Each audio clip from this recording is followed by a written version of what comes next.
Okay, I like this vibe. Add a bit of warmth. Put in those drums. Ooh, okay. Mic check, 1, 2, 3. We are good to go. Hey, Candid people. This week we had joining us a diet and wellness expert, Rebecca Shern. She's been in this game for 15 years. Like, geez, that's nearly as old as me. We talk about what it means to look after yourself and how all of us can eliminate the distractions in our life to consciously focus on the things that make us go, hell yeah, I love this, I want to do this. Rebecca also has her own business, Minimal Wellness, and she's recently started a podcast with her husband, Joshua. So be sure to check her out, and let's get candid, people. Hello and welcome, candid people. Today we have an absolutely amazing guest joining us. It's Rebecca Shern. She's a certified dietitian, master's in public health, an avid minimalist. You know, she's got the whole deal, wellness deal going on over there. You know, you can get absolutely an expert in this area, but it's a pleasure to have you here today, Rebecca. How you been? I'm good. Thanks for having me, you guys. No problem at all. It's a pleasure for us. Thank you for taking the time out to, you know, sit down and have a chat with us about who you are and everything you've been through. Thanks. Yeah, I'm excited. But yes, Rebecca, before we dive in, we always like to start things off with a rapid fire, you know, a little icebreaker. So 1 minute, we're just going to fire questions your way and just say whatever comes to mind. All right. All right, Gar, All right. you ready with the timer? Yeah, 3, 2, 1, start. All right. Are you a morning, noon, or night person? I'm a noon person. Mm-hmm. I'm right in the middle of the road. Yeah. What was the last film you watched?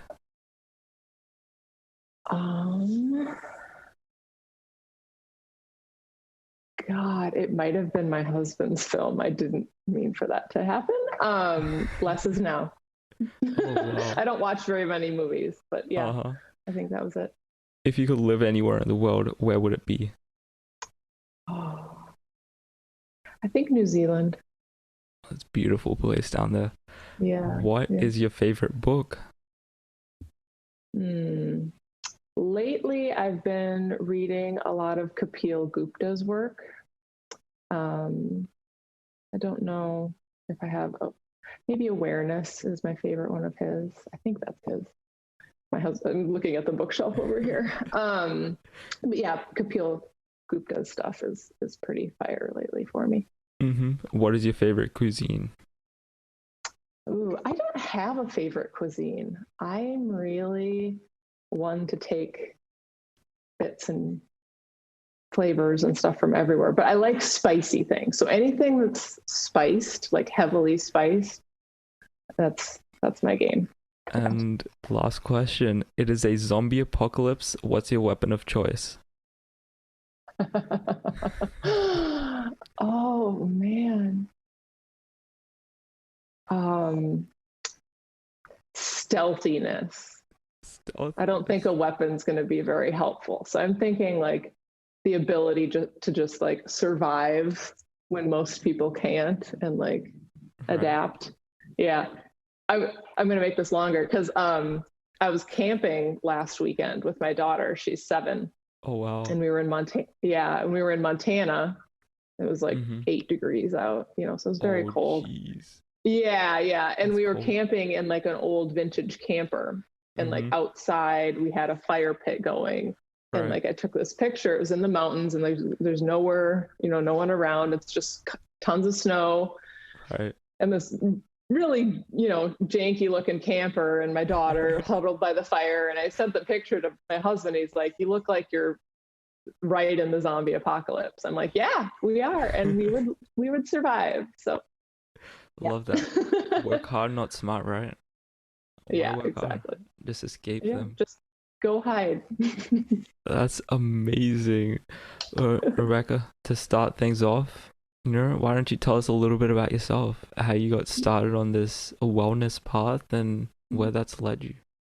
Yeah. So, I mean, I guess I got started on wellness stuff, formally speaking, in college. So my third year of college, I still hadn't picked a major. I was like floating around, and my parents were like, come on, get your act together. And I took a nutrition class, and it just resonated with me. I found it interesting, unlike most of the things I'd been studying, but like I'd always been curious about science, and that always came really easily to me, and biology. And so when I found this nutrition class, it was kind of just like, oh, what can I do with nutrition? Like it never even occurred to me that you could do things with nutrition. And I dove into it and discovered dietetics. And so I was just like, well, that sounds fun. I'll do that. It was not terribly well thought out, it was just kind of like a coincidence that I happened to decide to take a nutrition class and that I liked it, and like just kind of went from there. And like synchronicities kind of just happened along the way. I got great grades once I picked nutrition, even like it's a challenging curriculum. It's basically you're doing the same courses like pre-med and nursing and all those sorts of careers do, but like then you go off to do a dietetic internship. And so once I picked nutrition, I got great grades, but before nutrition I did not get such great grades, and that's so relatable. Yeah, right. It's like it once you find your purpose, it's like, oh, things like kind of click into place. Right. That's very reassuring as well, because I know me and a lot of friends were like, we do not know what we're doing with life, we're just taking things as they come right now. Yeah, and I feel like that's kind of the only way you can do it, or the only honest way anyways, is like don't expect that you're going to know what you want to do at 18. Yeah, exactly. I think that's extremely unreasonable expectation. And one that society really does a disservice to, young adults by saying you're supposed to know what you want to do when you're 18. I think what we need to learn how to do, and something that I've embraced in my own professional life, is being a continual learner. Right, like finding the first thing that you're really passionate and interested about and going with that for a while. And then when you feel your interest wane, think about like, what can I pivot to do next? Right. And usually, like, to make it most effective, you think about what's related or adjacent to this that's still pulling my interest, but like, requires a slightly new skill set, or some new training or whatever, and just be a continual lifelong learner and keep trying to find those threads of interest and passion. And when you do that, like, I think that it's a much easier journey of going through life, and you don't get stuck professionally and like, you don't end up quite as bogged down and sort of disheartened as a lot of people end up feeling, especially in like midlife. Oh yeah, definitely. So I didn't answer your question at all, other than I found it when I was in college, and then I just kind of followed that path. I was a dietitian. I became a dietitian, and I still am. But like, I worked at a hospital for a year in Ketchikan, Alaska, which is literally in the middle of nowhere. Wow. And then I moved to Montana and worked for almost a decade on a college campus there. I did nutrition counseling with students, and did a lot with the food service department there. So I helped make the meals on campus healthier and more nutritious, and like did education, and it was a great decade of experience. And then I pivoted from there to start Minimal Wellness. So now I do one-on-one counseling, and sometimes I'll run group programs and things for people. And then I also talk about minimalism and simple living. And, I recently started a podcast with my husband called How to Love. So like, just those pivots, right? It's like, what's the next interesting thing, and seeing if that's a direction that you want to take it. So yeah, that's kind of my evolution so far. Right. That's absolutely amazing. It's so true. You just got to keep evolving, like you said. Just build upon yourself, step by step every day. And Gaurav and I've definitely been interested in that. We've started to become interested in the well-being aspect, and Nice. following a lot of Tim Ferriss, Matt Davella, who you've worked with as well. Yeah, Matt's great. Love his YouTube channel. My favorite YouTuber. It's amazing. He's hilarious. I think that has I think that's a huge part of his success. Obviously, he's an extremely talented filmmaker and editor, and but he's just funny, right? And so that really comes through. He's a funny, genuine person. Right. Yeah. Go ahead, Gaurav. And I was just saying, I think we're at a point where we're going to college, and we're, I guess, learning how we can do certain things and how we can, I guess, be a better person, and I hope others as well, that you think that will help you as well. That's pretty much it's our driving passion towards everything, pretty much every day now. Yeah. It's a good passion to have, being a better person, being a better human. This podcast as well is something that we started. It was because we get to talk to so many different people, whether it be students of our age, people younger than us, people like you who are older and have been in the, have had all this life experiences. It's we don't necessarily get to experience what you guys have experienced, but we get to learn from it and take in everything you guys have gained. And it's we get to kind of weigh our options better and just learn more about the world, which is absolutely amazing. But it is. Sorry, go ahead. So sorry. I was thinking, before our conversation about just kind of where I saw you guys as being in your lives, and being able to hear other people's honest, sort of unfiltered views on life and health and wellness or whatever. I feel like it's invaluable. And, one of the benefits of the internet age, is that we can have these conversations so much more freely and disseminate them, relatively freely. Whereas, when I was your age, it was, the 2000 millennial change. And it just didn't exist. It was just really hard to hear other people's honest opinions, that weren't being filtered by mass media or, publishing companies.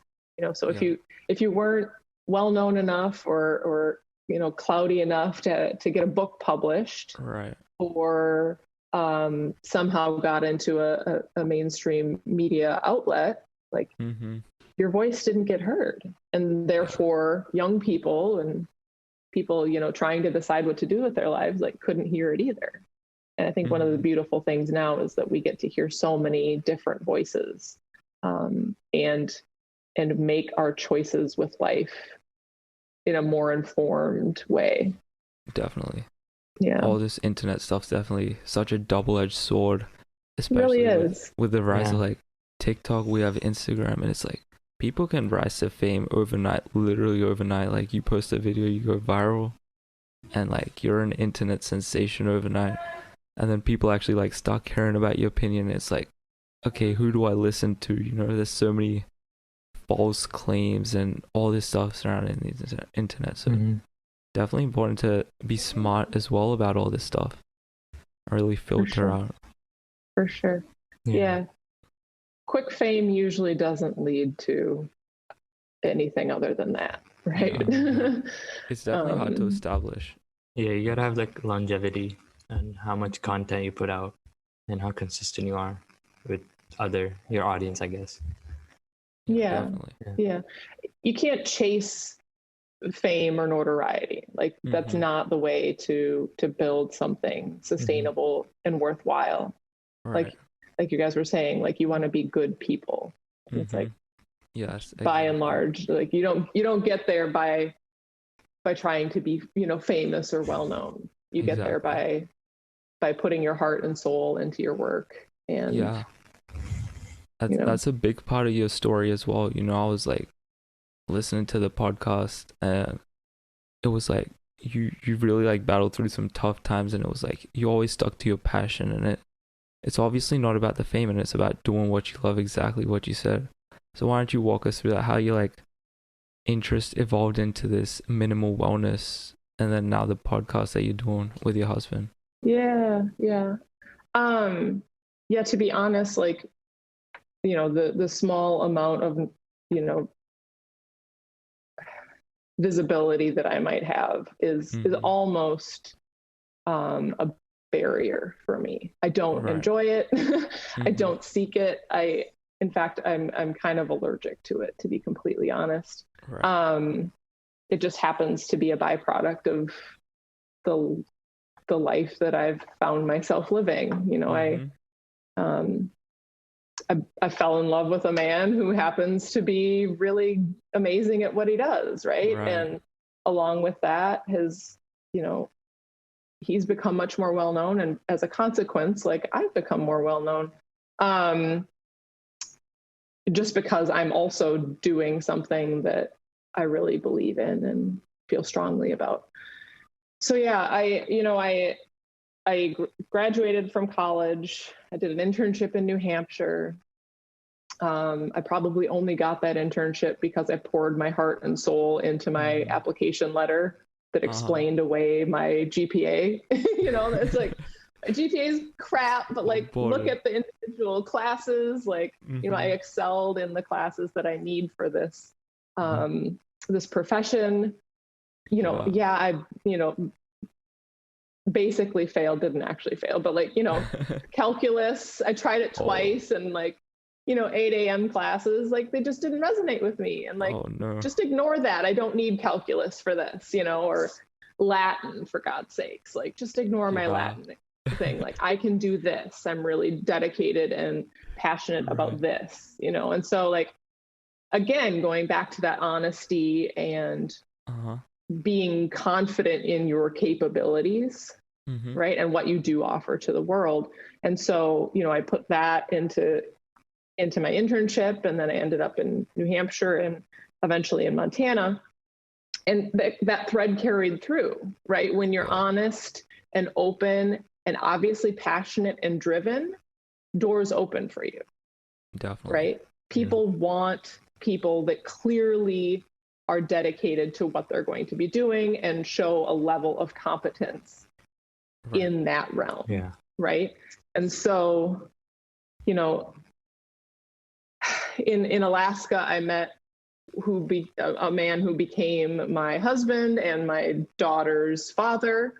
And long story short, the day she was born, more or less, I realized that our marriage wasn't going to last. It was just like this crystallizing sort of moment that was like, oh my goodness, like this marriage isn't going to last. I spent the next year and a half trying to salvage it, try to make it work, but it didn't. And so, she, probably because of me, was a really hard infant. Like, I had so much tension in my soul at that time. Trying to be, I was finishing my master's degree. I was working, 50 hours a week. I was the primary breadwinner, like, I had a lot of tension going on, and like, also trying to learn how to be a new mom. There was a lot of stuff there. And I think that she picked up on that, and she didn't like it. She's like, and their only way of communicating that with you is by being upset. And so she was a really upset little kid. And it just, a year and a half into her life, I was finally just like, I can't do both of these things, right? I can't raise a child that's this challenging and also somehow make this marriage work. Right. So I ended the marriage, which was an awful, painstaking decision, but yeah, definitely. It was what needed to be done. Yeah. And so, Yeah. So then over the next year and a half or so, I ended up meeting Josh, my current husband, a couple months later. Mm-hmm. And I was in a position where I was like, I don't want to be in a relationship, right? Like, this is not where I want to be. But he's, this lovely human, and we connected really easily. And yeah, so he came into my life, into our life. And then over the course of that next year, I decided to leave that university because that environment had become untenable as well. Right. And so, it's just, again, about recognizing when things aren't in alignment anymore and having the courage and the wisdom to walk away from them while you still can, right? Like, because yeah, at a certain point, like, a lot of us are like, well, I have a child with this person, I shouldn't walk away. It's like, you have 17 more years, or in my situation, like, I had 18 years literally knowing on day one that it wasn't going to work. I'm like, doing that is not going to result in me thriving. And it certainly will not result in my daughter thriving. Mm-hmm. And that was obviously the most important thing. And so, walked away from that. And then same with the career in higher education. I was just like, it's not a situation in which I'm going to thrive any longer. And it's time for me to move on, and so we did. And, we lived, Joshua and Ella and I lived in Montana for a few years, and then preferences and work brought him to LA. And so now I split my time between Montana and Los Angeles. And so there's this new layer of like, we don't have a template for this, right? Mm-hmm. Like no one tells you when you're growing up, like, hey, this is what your second marriage is going to look like, here's how to do it. But you tell yourself the truth, you tell others the truth, and you just work really hard at figuring it out. And that's sort of what we've done and what I'm doing. And Josh and I love having conversations with each other, like very in-depth conversations. And sort of that's the impetus for the podcast, was like, we should record these, kind of like you guys, like we should record these. Definitely. And, some small group of people will find value in them, and that's great. Definitely 100% agree with you. Yeah. It's crazy. And like you said, what you've reiterated across this is like, you need to be honest with yourself and really make the decisions that are best for you. And that's something that Garv and I both have come across through this college process. It's like, we've been doing so many applications. It's like, okay, tell us about yourself. And then all these prompts, and you have to really be honest with yourself and come across authentic and really be able to sell yourself. So that's definitely so true. Definitely resonates with us. Yeah. Yeah. And the more authentic you can be, the better that process goes. Yes. Whether it's college or job searches or finding a partner, maybe having kids, right? Everywhere along that line, like, the more authentic and honest you can be with what your preferences are, what your values are, and then how do I apply them in this given situation? Yeah. Definitely. Yeah. And then also, like, you've obviously been in this dietary game for over a decade now. Yeah. And now, especially like we were talking about before, all this internet world with all these myths flying around about diets, all these fad diets going around. How do you combat that? And what's like a rule of thumb you follow with your own diet to kind of block out all this noise in the background? Yeah, that's a good way of putting it. It is a lot of noise, right? Unfortunately, the health and diet world has been commodified, just like pretty much every other area of our lives. And so with that commodification comes the necessity to sell something theoretically new and different and in our capitalist culture, in our image obsessed culture, it usually also includes, oh, by the way, you're going to lose 30 pounds, you're going to look amazing, you're going to feel amazing, right? Yeah. So it's like all of these trends, or, you know, look at my thing, this is the best, no, this is the best. I think it all comes down to people trying to sell things. Yes. And unfortunately, like, I don't really think that health and well-being is something, or at least health and well-being knowledge, I don't think it's terribly helpful to commodify that, right? I think that's information that we should all have access to, you know, and yes, you know, I do one-on-one coaching, but like, that's not why I do this. Like, I got into it because I was like, I want to help people understand that the fundamentals of this, right, are eating whole, unprocessed foods, figuring out which ones of those foods actually agrees with your system. Because what we're learning really quickly at this point in our society is that we're at a really big environment genetic microbiome mismatch, right? Yeah. Like, our environments are not conducive to a healthy physical system in the way that most of us think of it, and also our microbiomes and our viromes, right? Like, they're very, very unhealthy in large part because of the environments that we put them in. And so one of the most helpful ways of thinking about how to revitalize our health is thinking about getting back to nature. So spending time outdoors, getting sunshine, getting vitamin D, getting fresh air, being around bees and birds and plants, right? It sounds really silly almost for a lot of us who live in cities, right? And it's like, really, I have to do that? Like, that's going to make me healthier?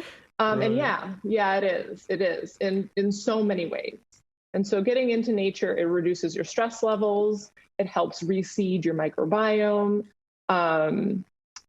It's so therapeutic. And then sleep, right? Yeah, everyone discounts sleep, but sleep is absolutely foundational. If we're not sleeping for 8-ish hours a night, we're gonna run into problems. There's like, you know, maybe 2.2% of the population that can healthfully survive on, you know, 5 or 7 hours of sleep, you know, like, or even maybe a little bit less, but like, it's such a micro sliver of the population that it's inappropriate to be talking about that. Exactly. Much less glorifying it, right? Like, how many people are glorifying the fact that they're sleeping 3 hours a night, right? So many people. Yeah, exactly. And it's like, you know, the hustle culture, the just like go. Yeah. Every one of them will burn out at some point. Yeah. They will hit a massive wall. Their health will deteriorate. They'll realize they can't keep that system up, or that, you know, schedule up, and they'll crash. So getting back to nature, sleeping, drinking uncontaminated water. Sounds crazy, right? But like, it's actually hard to do. And then eating whole foods, right? Yeah. And if getting as many processed foods out of your diet as possible, and then moving your body, being physically active, right? Preferably outside. So you gave like all this nutritional knowledge, how you can sustain yourself, but how do you incorporate that in your own, I guess, lifestyle and be healthy? How do I do it?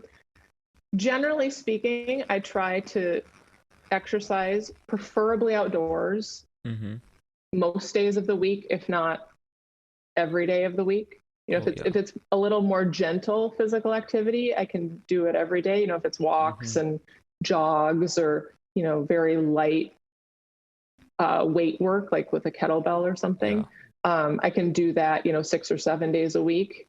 If for certain periods of time, like I've dedicated my energy more towards like weightlifting and building some muscle back up. Yeah.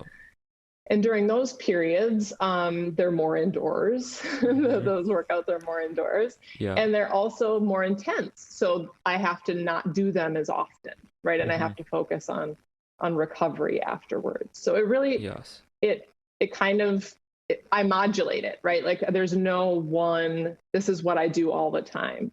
And part of the reason for that is, you know, I'll be 39 at the end of the month. And so I'm getting older. You know, when I was your age, I played a lot of soccer and I ran. Oh, right. Yes. Those were the two things. Yeah. And I loved it. It was great. You know, and I played soccer through my 20s, and I ended up stopping once my daughter was born.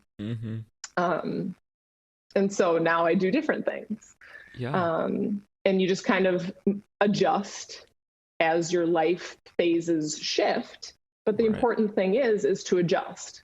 Right? Yes. Like, and I think one of the challenges we fall into is we don't learn to make physical activity a priority, or like we think like, oh, when we're teenagers or young adults, like it's easy to be physically active. Like our bodies still feel good and vital, and we have lots of energy most of the time, and our friends are still physically active, right? So you have like, it's easier. And then as you kind of slowly get older, parts of that fall away, right? Like just society in general becomes more sedentary in your 20s. Your friends become more sedentary. You might have kids, and that takes up a lot of time.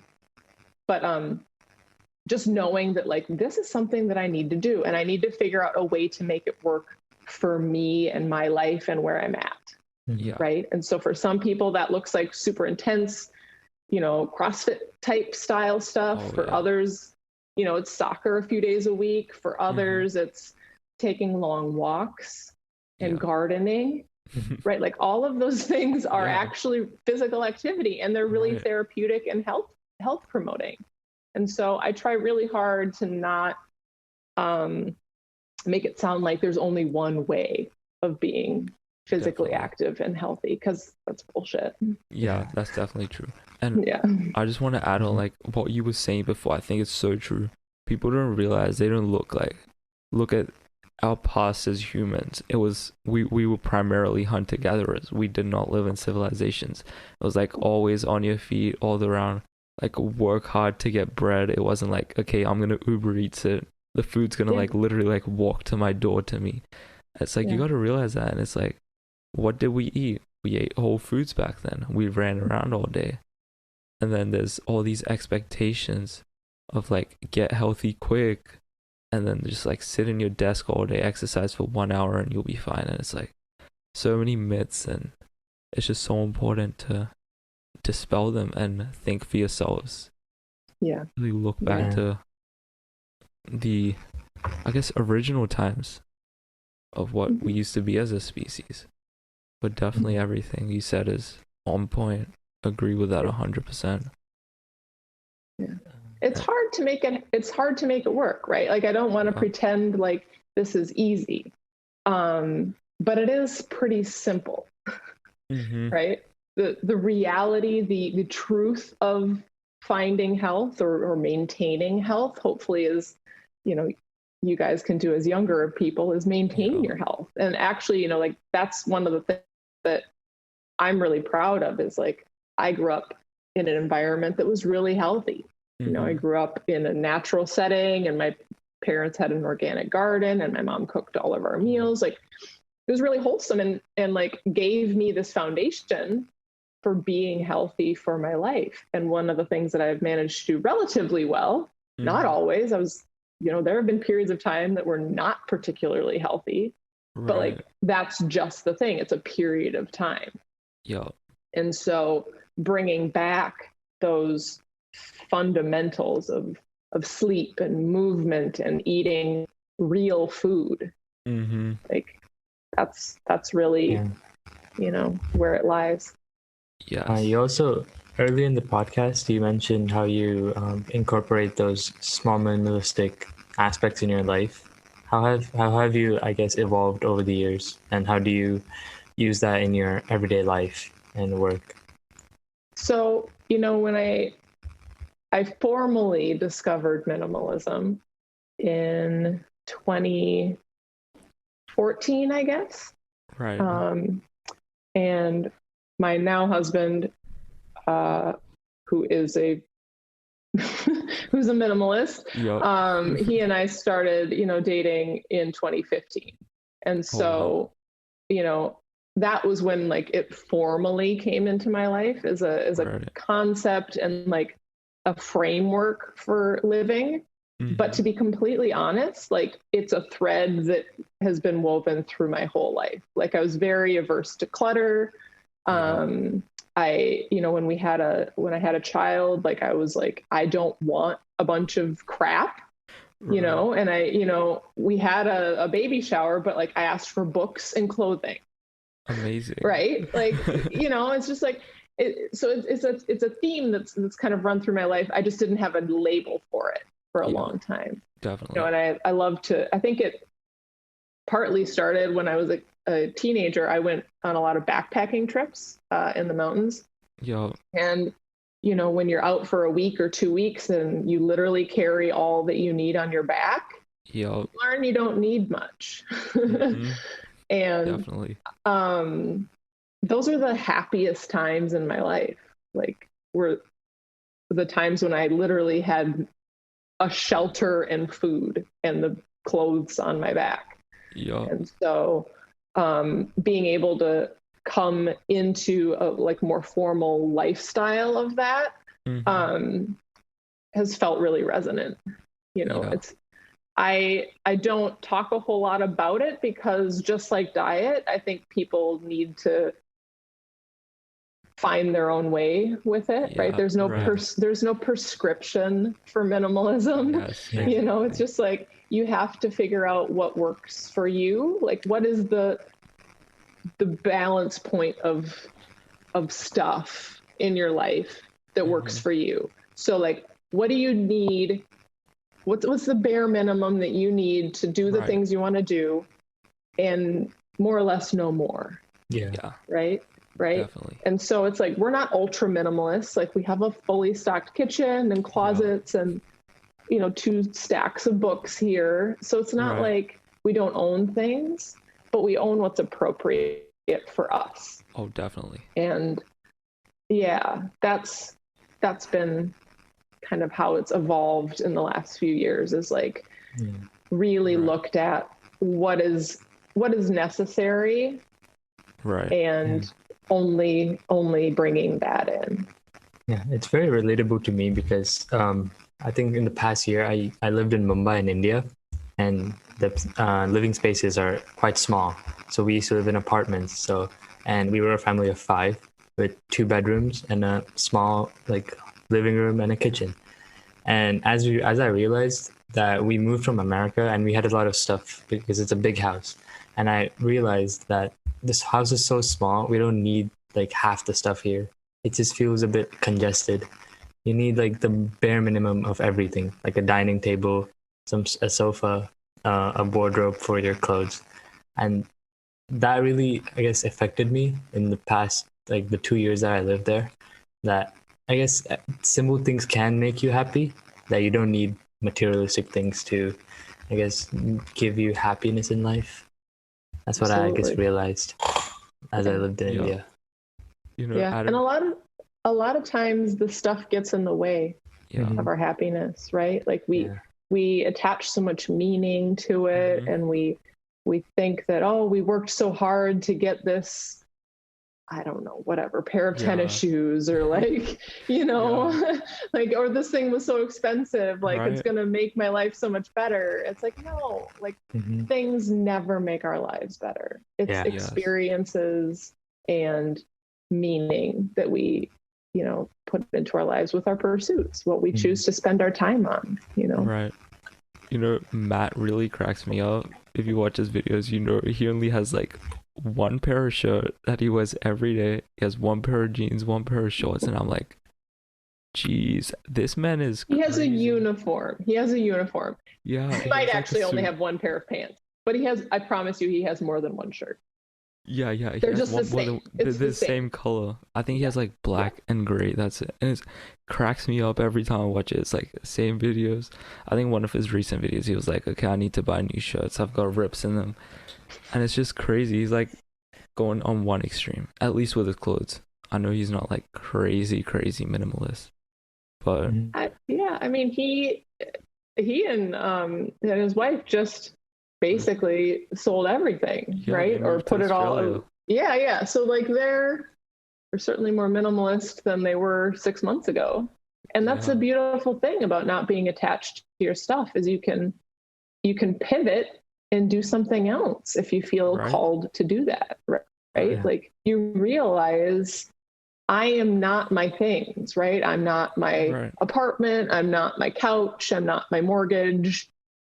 Do what you want to do with your life. If you want to travel the world and you have the resources to do that, or you can figure out a way to get the resources to do that, do it, Minimalism helps us be able to be a 2-state family, right? If we felt the need to drive fancy cars or have big luxury houses or any of that, like it wouldn't be possible. And while going back and forth has its own challenges, it's also, it has an enormous amount of benefits, and like it's an extremely privileged place to be at, but it's not like we can do that because we have unlimited resources. We do that because we're very intentional with the resources we have. That's so amazing and true.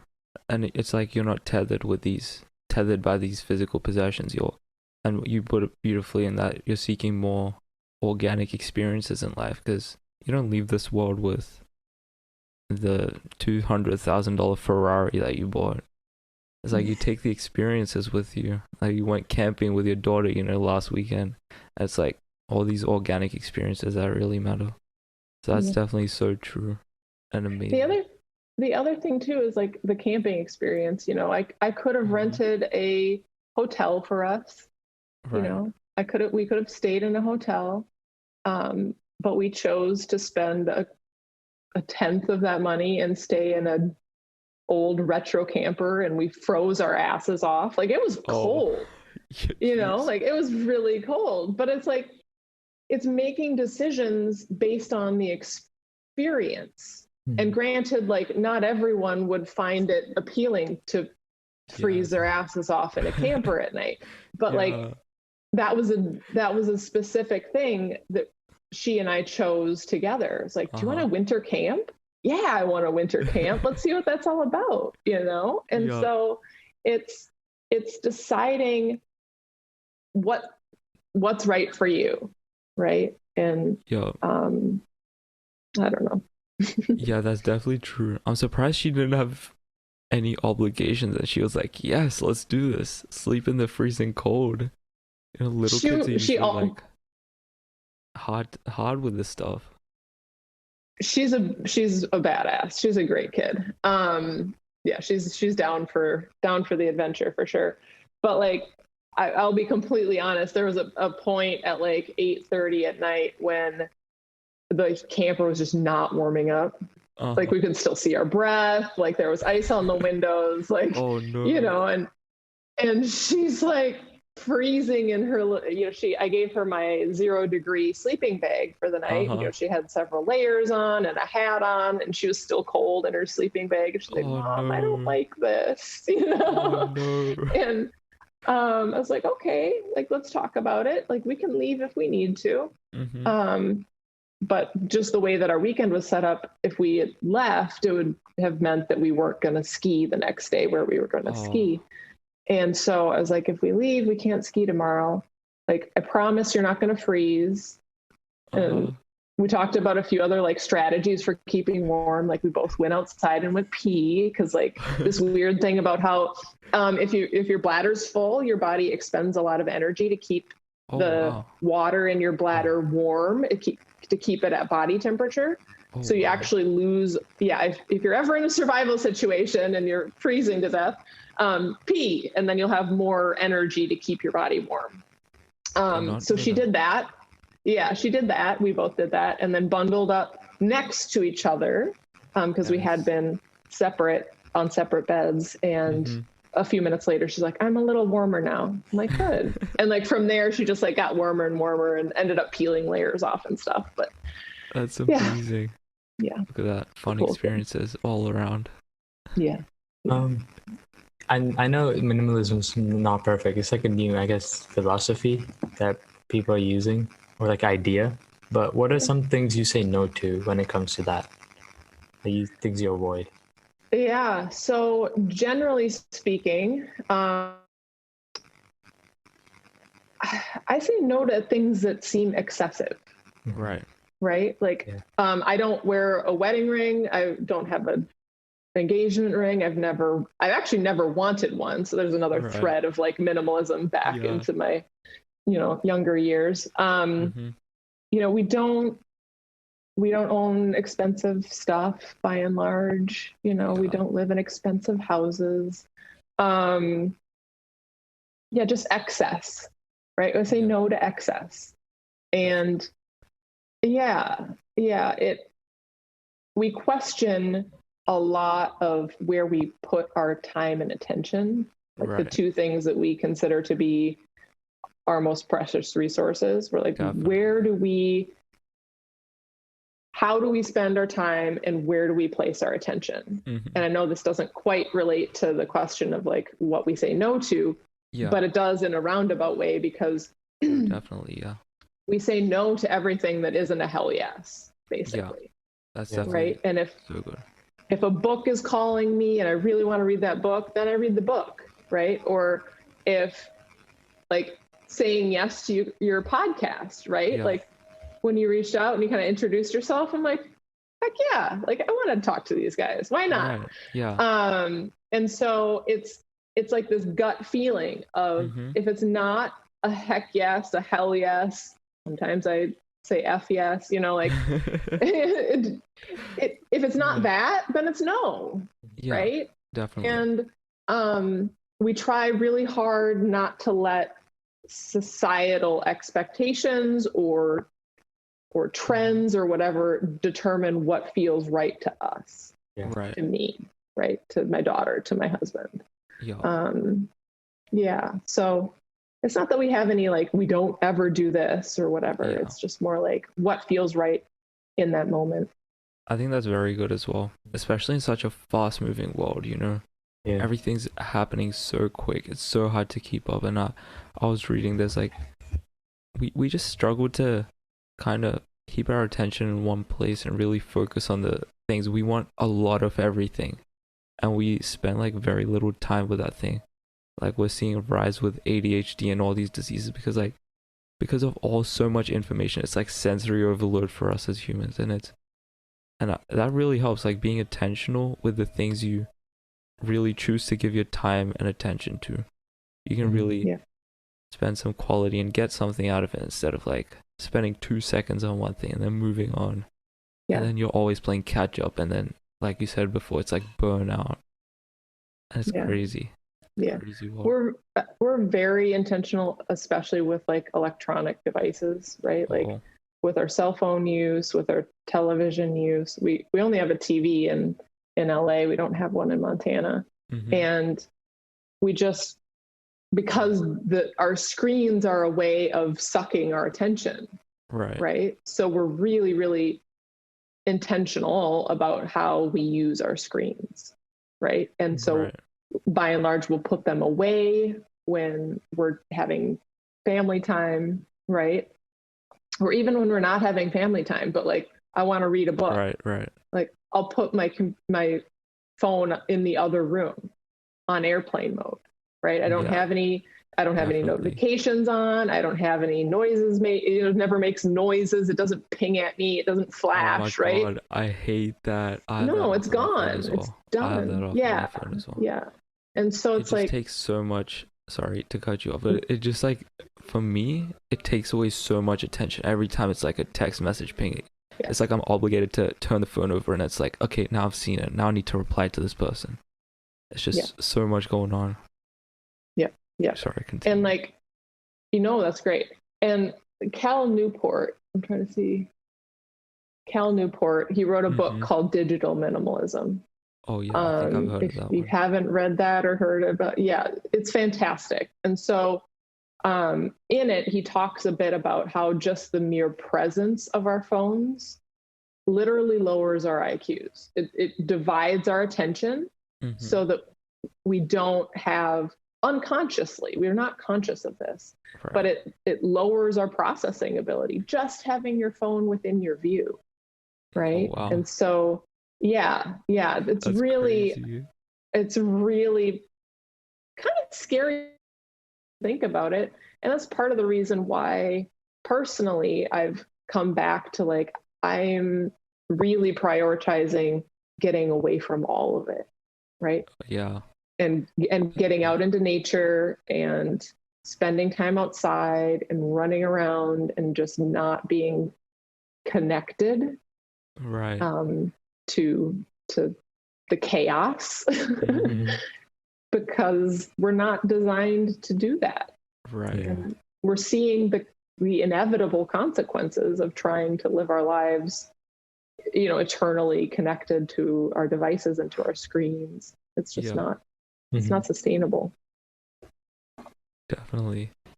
It's like, especially at our age, I know Gaurav and I talk about this, it's like, it's that fear of missing out. I feel like when you get to that age in which you have a family and you have a husband and you have like people, like a strong group of people that you care about, it's like much easier to let go of this, because you have like people to fall back on to spend quality time with. With our age, it's like, okay, we have nothing to do. Who cares what's gonna happen with life? Let's see what's going on with the Kardashians or something. It's like, it's so funny. It's to me, and it's like, because I do this as well, and it's like, it's so hard to get out of this rabbit hole, It's like, the art of not giving a fuck is really, it is an art. Oh, right. Isn't that a book as well? I feel like that's a book. Yeah, it is. It is a book. It is a book. It's a massive, like, triple bestseller. Like, it's a very thoughtful book. It will change your perspective on some things. Wait, have you read it, Gar? Yeah, I read a lot of books about how you can how you can cherish each moment you live, how you can make the most out of the things you experience, because those experiences you only, I guess, see them once. You gotta take advantage of that, because once it goes, there's like a small regret in you that you can't take it away. Yeah, I'm very intrigued by self-help books as well. Something I've definitely been, I don't know, it's something I caught on to like 3 years ago maybe.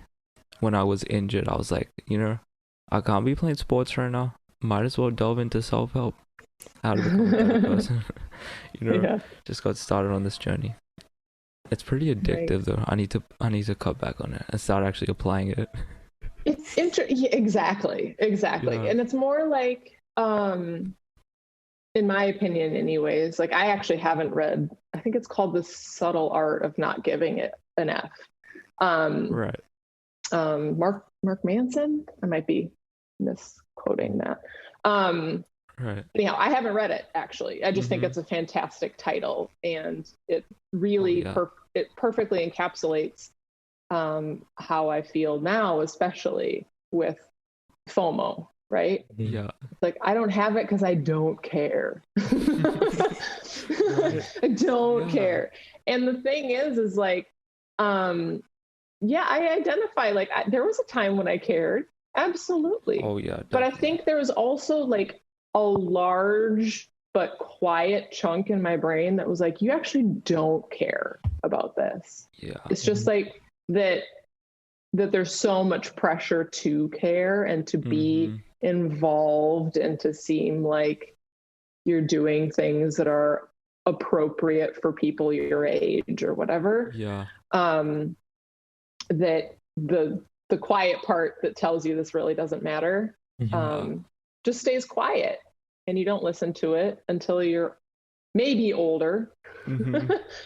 But the reality is like the self-help stuff, by and large, like isn't going to get you very far. It's detaching from all the noise and listening to what your heart is actually telling you should be doing, you want to be doing.